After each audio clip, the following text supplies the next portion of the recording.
Hey California Real Estate, welcome again to NHD Academy, where we demystify natural hazard disclosures for real estate agents and consumers. I'm Patrick McClellan, your host for this episode.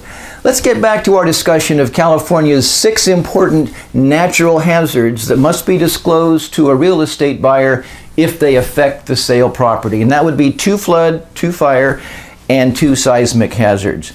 Now, in a separate episode, we explained one of the 2 mandatory fire zone disclosures, and that was the state responsibility area.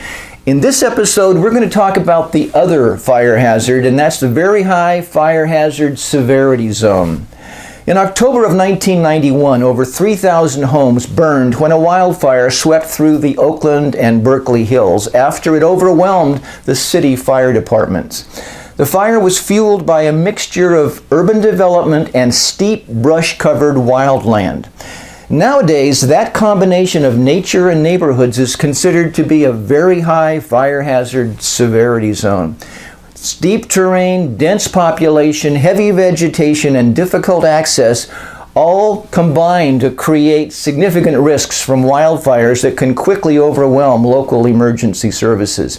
And to reduce that wildfire threat, municipal fire codes in these high-risk zones now require certain property improvements, such as chimney screens and Class A roofing materials, enclosed roof eaves, and regular brush clearance on the property to allow a defensible space around buildings. And under the state's NHD law, the seller must disclose to a prospective buyer if any portion of the property is within a very high fire hazard severity zone.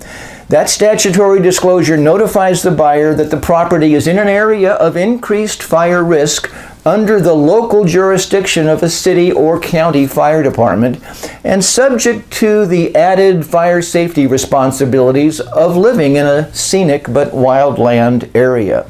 So there you have it, the very high fire hazard severity zone, along with the state responsibility area, are the 2 types of statutory fire zones that must be disclosed to a prospective buyer in a typical California real estate transaction. The very high fire hazard severity zone requires certain property improvements and maintenance obligations that can add to the cost of ownership.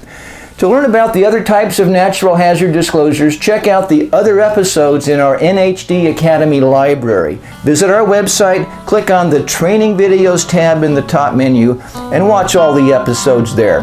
We'll see you next time.